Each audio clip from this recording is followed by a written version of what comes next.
ব্যাংকগুলোকে আমরা রিফর্ম ইনিশিয়েটিভের মধ্যে পার্ট হিসেবে নিয়েছি। একটা আইন তো আমরা করেছি, ব্যাংক রেজলিউশন অর্ডিন্যান্স, সেটা হয়ে গেছে এবং এটা প্রয়োগ আমরা করছি। আপনারা দেখতে পাচ্ছেন সেটা প্রয়োগ অলরেডি হয়ে গেছে। আরেকটা আইন আমরা করেছি, সেটা হচ্ছে ডিপোজিট ইন্স্যুরেন্স স্কিম, যেটার মাধ্যমে 1 লক্ষ টাকা থেকে 2 লক্ষ টাকা হলো, এবং ওই স্কিমটাকে কিভাবে ব্যবহার করা যাবে সেটাকে প্রত্যেকটা পুঙ্খানুপুঙ্খভাবে অবজার্ভ করে আমরা ওইখান থেকে টাকা নিয়ে এই 5টা ব্যাংকের গ্রাহকদেরকে আমরা দিচ্ছি 12,000 কোটি টাকা। আমাদের ইনিশিয়াল এস্টিমেট আমরা ডিপোজিট ইন্স্যুরেন্স স্কিম নিচ্ছি। এর বাইরে আমাদের বেশ কিছু আইন সরকারের হাতে আমরা দিয়ে দিয়েছি বা 2-1 দিনের মধ্যে দিয়ে দেব। সেগুলো হচ্ছে Bangladesh bank order, bank companies act, money loan code. এই 3টা কিন্তু already under in the hand of the government. আমরা চাই এই প্রত্যেকটাই যেন এই সরকারের আমলেই মানে আইন হিসেবে স্বীকৃতি দেওয়া হোক এবং বাস্তবায়নের দিকে আমরা নিয়ে যেতে পারি। খুবই প্রয়োজনীয় এটা। মানি লোন কোড অ্যাক্ট, আমাদের হাজার হাজার কেসেস পড়ে আছে, টাকা উদ্ধার হচ্ছে না। এনপিএল রেজলিউশন কোনোদিনও হবে না যদি না আমরা এফেক্টিভ মানি লোন কোড করতে পারি। এটা আমাদের করতে হবে। কাজে এটাকে নিয়ে আমাদের একটা আন্দোলনও করতে হবে। দরকার হলে জুডিশিয়ারিকে we have to put on notice যে this is judiciary is part of our society, it is not something outside. আমাদের যে সোসাইটির যে ডিম্যান্ড সেটার সাথে জুডিশিয়ারিকে তাল মিলিয়ে চলতে হবে এবং কি করতে হবে সেটা সরকারের দায়িত্ব। কিন্তু এখন তো জুডিশিয়ারি সেপারেট হয়ে গেছে, তাদের দায়িত্ব। আমাদের কিন্তু অ্যাজ এ স্টেক হোল্ডার আমাদের দাবি থাকবে জুডিশিয়ারির প্রতি, এই কেসগুলোকে সত্য সমাধান করতে হবে এবং আইনগত দিকটা আমরা করে দেওয়ার চেষ্টা করি। আমি মনে করি আর দুটো অ্যাক্ট আছে, ইনসলভেন্সি অ্যাক্ট, এটা আমরা খুব শীঘ্রই হয়তো দিতে পারবো সরকারের কাছে, আর আর হচ্ছে অ্যাসেট ম্যানেজমেন্ট কোম্পানি, এটাও আমরা দিতে পারবো। এগুলো করলে আমাদের এই যাত্রায় আমাদের যে রিফর্ম গুলো আছে সেগুলোকে আমরা মোটামুটি একটা স্টেজে নিয়ে যেতে পারবো যদি এই সরকারের আমলে এটা করা হয়। আমি পার্টিকুলারলি এমফাসাইজ করবো যেটা ফাবিদা খাতুনও বলেছেন, যে Bangladesh bank ordinance is very important. আমরা অনেক কিছু করে যেতে পারি, কিন্তু দুটো জিনিস দরকার। বাংলাদেশ ব্যাংকের ইন্ডিপেন্ডেন্সটা ইম্পর্টেন্ট দুটো কারণ। একটা হচ্ছে it gives a legal status, এবং সেই লিগাল স্ট্যাটাসটাকে তারা ব্যবহার করতে পারবে to stand up against pressures from political process and the government.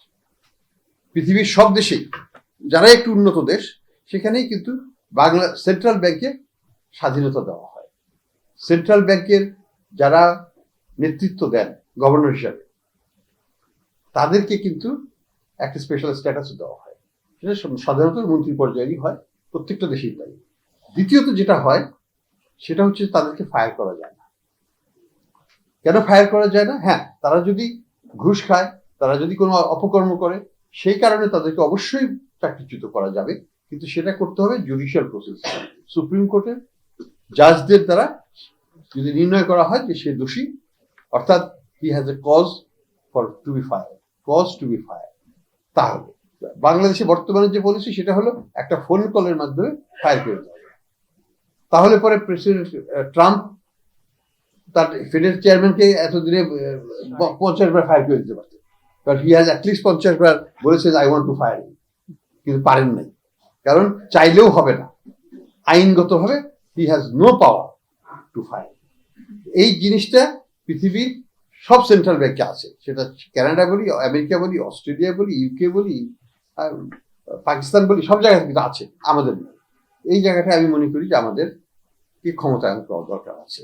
এবং at the same time central ব্যাংককে ক্ষমতা দিলেই হবে না, লিডারশিপেরকে ক্ষমতায়ন করার সাথে সাথে তাকে লিডার হিসেবে চয়েসও করতে হবে। আমি এমন কোনো ব্যক্তিকে যদি চয়েস করি যে ব্যক্তি আমার কথা শোনার জন্য বলার আগে দাঁড়িয়ে সেটাকে বাস্তবায়ন করবে, তাহলে কিন্তু ওই ক্ষমতা তাকে দিয়ে লাভ নেই। আমরা তো দেখেছি দুদক কি করেছে, কি করেনি। তো এই ধরনের প্রতিষ্ঠান নখদন্তবিহীন উদ্যোগের পর চেয়ারম্যান বলেছেন আমরা হচ্ছে নখদন্তবিহীন ব্যাঘ্র। তো আমরা তো নখদন্তবিহীন ব্যাঘ্র হতে চাই না। তো আমরা চাই লিডারটাকেও যেন সিলেকশনটা ঠিকভাবে হয়, লিডারের যেন অন্তত পক্ষে মোরাল অব্লিগেশন থাকে যে কোনো ধরনের চাপ আসলে আমি দেব না, এবং যদি আমার বিরুদ্ধে অ্যাকশন নেওয়া হয় আমি দরকার পদত্যাগ করবো, কিন্তু চাপ মেনে নেব না। এই ধরনের মোরাল প্রিন্সিপাল লোকজন বাংলাদেশে আছে এবং তাদেরকে বেছেই আনতে হবে। এখানে সনাতন যে পদ্ধতিতে করা হয়েছে আমলাতান্ত্রিক ভাবে বা আমলাদের মধ্য থেকে, সেটা করলে পরে আমরা কিন্তু মিস্টার ইয়েসম্যান পাবো, আমরা এফেক্টিভ গভর্নর ভবিষ্যতে পাবো না। এটা খেয়াল করতে হবে। কাজে এই আইনটা খুব প্রয়োজন। এটা নিয়ে দরকার হলে আমাদেরকে আন্দোলন করতে হবে, আপনাদেরকে কথাবার্তা বলতে হবে, সবাইকে বলতে হবে। কিন্তু এটা আমি মনে করি এটা একটা বাস্তবসম্মত, একটা আন্তর্জাতিক মানসম্পন্ন ব্যবস্থাপনা হাতিয়ার, এবং সেটাকে আমাদের দেশে প্রয়োগ করাটা, অ্যাডপ্ট করাটা, গ্রহণ করাটা খুবই প্রয়োজন আছে। এখানে কোনো ধরনের ব্যুরোক্রেটিক প্রতিবন্ধকতা মাধ্যমে এটাকে চাপা দেওয়াটা উচিত হবে না। ফাইনালি আমি বলবো যে আমরা ফাইন্যান্সিয়াল ইনক্লুশনের উপর কাজ করছি, সেটা নিয়ে আমি বেশি কথা বলবো না। আমি মনে করি যে এটা একটা বিশাল আমাদের একটা কাজ, আমাদের বিশাল জনগোষ্ঠী বাইরে আছে, তাদেরকে আনতে হবে। এবং আমাদের আর্থিক খাত যদি বড় করতে হয়, তাহলে প্রত্যেকটা সেগমেন্ট অফ দ্য ফাইন্যান্সিয়াল সিস্টেমকে আমাদেরকে শক্তিশালী করতে হবে। এই সাথে আমি যেটা বলবো, আমরা ব্যাংক খাতের উপর যারা বড় বড় কর্পোরেটস, তাদের ডিপেন্ডেন্সিটা কমিয়ে দিতে হবে। আই ওয়াজ ভেরি প্লিজড যে রেনেটা একটা বন্ড ইস্যু করেছে, হ্যাঁ, ওয়ে টু রিডিউস, হ্যাঁ, লিস্ট করেছে। আমাদেরকে ইনোভেটিভ ইনস্ট্রুমেন্টস এটাকে বন্ড মার্কেটে এনে ওটাকে সবার মাধ্যমে ছড়িয়ে দিতে হবে। আপনাদেরকে মানে যারা আমাদের ডিপোজিটর, তাদেরকে বলবো আপনারা শুধুমাত্র ব্যাংকেই টাকা রাখবেন তা নয়, আপনারা বন্ডও কিনবেন, আপনারা ভালো কর্পোরেট বন্ড কিনবেন। আমাদের কর্পোরেট বন্ড মার্কেটকে ডেভেলপ করার জন্য আমরা বন্ড মার্কেট ডেভেলপমেন্ট স্টাডি করে শেষ করে ফেলেছি। ওটাকে আমরা লঞ্চ করবো যে কোনো দিন। ফাইন্যান্স অ্যাডভাইজার সাহেব আমাদেরকে টাইম দিয়েছিল, কিন্তু উনি রাখতে পারেন, উনি সিঙ্গাপুর যাওয়ার কারণে। তো আমরা আবার নতুন করে টাইম চেয়েছি, আমরা যে কোনো দিন এটাকে লঞ্চ করব। আমরা মনে করি, আমি ব্যক্তিগতভাবে মনে করি, বন্ড মার্কেটকে ডেভেলপ করতে না পারলে আমরা কিন্তু আর্থিক খাতকে ডেভেলপ করতে পারবো না। এবং পৃথিবীতে 130 ট্রিলিয়ন হচ্ছে বন্ড মার্কেটের সাইজ, আর ব্যাংক মার্কেটের সাইজ হচ্ছে 60 ট্রিলিয়ন, অর্ধেকেরও কম। তো আমরা সেই অর্ধেকেরও কম হয়ে আমরা সেটাকে 1 নম্বরে রেখেছি, আর যেটা 1 নম্বরে থাকার কথা বন্ড মার্কেট, সেটা আমাদের অস্তিত্ববিহীন হয়ে আসবে। সেটা তো হওয়া উচিত। তো যাই হোক, এখানে অনেক কাজ করতে হবে, অনেক দিন লাগবে, কিন্তু এই মার্কেটটাকে আমাদেরকে জনগণের কাছে পৌঁছে দিতে হবে। ইন্ডিয়াতে কিন্তু প্রত্যেক বাড়িতেই মিডল ইনকাম লোকজনের হাতে কোম্পানির কাগজ বলে একটা কাগজ আছে, অর্থাৎ তারা কিন্তু স্টক মার্কেটে বিনিয়োগ করে, তারা কিন্তু বন্ড মার্কেটে বিনিয়োগ করে। এই কাগজগুলোকে তারা বলে কোম্পানির কাগজ। তো এই কোম্পানির কাগজটা বাংলাদেশে প্রচলিত নয়, আমাদের কালচারের মধ্যেই নাই, আমাদের লিটারেচারের মধ্যেও নেই।